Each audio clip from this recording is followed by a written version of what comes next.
Pemirsa TV One yang dirahmati Allah Subhanahu wa Ta'ala, setelah kita melihat bahwa sesungguhnya rezeki yang Allah berikan kepada kita tidak semata-mata hanya dalam bentuk uang saja, tetapi dalam bentuk kesehatan jasmani dan rohani kita, dalam bentuk anak-anak yang soleh yang membahagiakan orang tuanya, keluarga-keluarga, saudara-saudara, famili, keluarga besar yang rukun, yang hidup damai, rumah tangga yang sakinah, mawaddah, warahmah, kemudian profesi, kerja-kerja yang baik, semuanya itu adalah karunia dan rezeki Allah Subhanahu wa Ta'ala yang juga sangat besar nilainya kepada umat manusia, kepada kita, jika kita menyadarinya. Selain rezeki itu dihitung atau dipandang dalam bentuk materi atau uang saja, sesungguhnya banyak sekali rezeki yang diberikan oleh Allah Subhanahu wa Ta'ala kepada kita. Pemirsa TV One yang dirahmati oleh Allah Subhanahu wa Ta'ala, tentunya kita kemudian akan meneruskan apa yang saya telah sampaikan di awal tadi, bahwa dalam satu kitab yang berjudul Zadul Ma'ad, kitab tersebut dikarang oleh seorang ulama besar yang bernama Ibnu Qayyim Al-Jauzi, mengatakan ada 4 perkara yang dapat membuka pintu rezeki. Apakah 4 perkara tersebut? Yang pertama, qiyamul lail. Agar kita hamba Allah, kaum muslimin, dimudahkan, dibukakan pintu-pintu rezeki dalam usaha kita sehari-hari, kemudian di dalam kehidupan kita, kita ingin mendapatkan karunia Allah Subhanahu wa Ta'ala berupa kenikmatan dan kebaikan dan kemuliaan, derajat yang terhormat, seluruhnya itu sendiri adalah rezeki Allah Subhanahu wa Ta'ala. Bagaimana kemudian makom yang baik, makom yang mulia dibukakan oleh Allah Subhanahu wa Ta'ala kepada kita? Maka kemudian yang pertama adalah bahwa kita haruslah dinilai pantas oleh Allah Subhanahu wa Ta'ala, bahwa kita pantas mendapatkan rezeki Allah, bahwa kita pantas mendapatkan amanah Allah Subhanahu wa Ta'ala, bahwa kita layak untuk dipercaya oleh Allah Subhanahu wa Ta'ala. Dengan cara apa? Dengan cara bahwa kita menjadi muslim, dengan cara kita menjadi seorang hamba Allah yang baik, yang soleh. Di antaranya pembuka pintu rezeki itu sendiri adalah yang dikatakan oleh Imam Ibnu Qayyim Al-Jauzi dalam bentuk qiyamul lail yang pertama, yaitu melakukan sholat di waktu malam.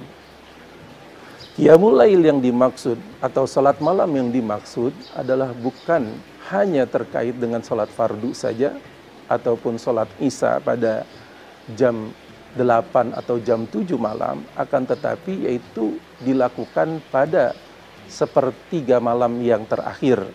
Jika kita sederhanakan di situ, mungkin sepertiga malam itu sekitar jam 3, sekitar jam 2 sampai jam 4 atau setengah 5 sebelum datangnya waktu subuh.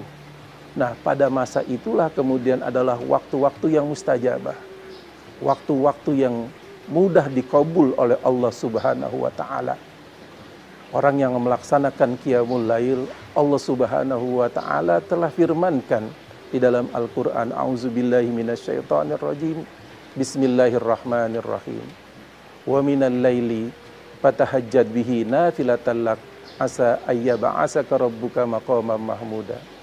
Dan dari sepertiga malam, dari sebagian malam, maka hendaklah manusia itu sendiri bersujud sebagai suatu ibadah untuk kalian. Asa ayyab'asaka rabbuka, mudah-mudahan dengan qiyamul lail, dengan sholat tahajud ataupun sholat malam di pertiga malam terakhir tersebut, Allah Subhanahu wa Ta'ala akan memberikan maqamam mahmuda, akan memberikan kedudukan yang mulia, kedudukan yang terhormat. Nah, dengan qiyamul lail ini sendiri, sesungguhnya bagaimana rezeki itu sendiri akan dibukakan oleh Allah Subhanahu wa Ta'ala. Pemirsa TV One yang berbahagia, kaitan antara rezeki dengan sholat malam adalah bahwa sebagaimana telah dikatakan tadi, rezeki Allah Subhanahu wa Ta'ala tidak hanya terbatas dalam bentuk uang atau materi saja, tetapi rezeki atau karunia Allah Subhanahu wa Ta'ala itu jumlahnya sangat besar dan sangat luas sekali dan bermacam-macam. Dan orang yang melakukan qiyamul lail menunjukkan hamba Allah yang nanti akan diberikan satu amanah, makom atau kedudukan, tempat yang mulia. Karena Allah Subhanahu wa Ta'ala menjadikan hamba Allah yang melakukan ibadah di waktu malam ketika orang lain dalam keadaan terlelap tidur, ketika orang lain kemudian telah letih, telah capek dengan segala aktivitas hariannya, kemudian mereka beristirahat. Tetapi ada beberapa anak manusia, ada hamba Allah Subhanahu wa Ta'ala yang senantiasa tidak pernah lupa kepada Allah Subhanahu wa Ta'ala dengan bentuk melaksanakan ibadah pada akhir di waktu malam itu tersebut. Ini menunjukkan ada kedudukan, ada nilai tersendiri pada hamba tersebut. Hamba yang betul-betul ingin mendekatkan diri kepada Allah Subhanahu wa Ta'ala, ingin taqarrub kepada Allah Subhanahu wa Ta'ala. Dan Rasulullah sallallahu alaihi wasallam di dalam satu hadis muttafaqun alaih telah menyatakan bahwa sesungguhnya pada sepertiga malam yang terakhir Allah Subhanahu wa Ta'ala akan turun ke langit dunia. Dan ketika itulah Allah Subhanahu wa Ta'ala berfirman, "Man yad'unani fa astajibulah." Barang siapa yang berdoa kepadaku maka akan aku ijabah. Dan barang siapa yas'aluni, man yas'aluni, siapa yang meminta kepadaku maka kemudian aku akan memberikannya. Dan barang siapa yang memohon ampunan kepadaku, maka aku akan berikan ampunanku kepadanya.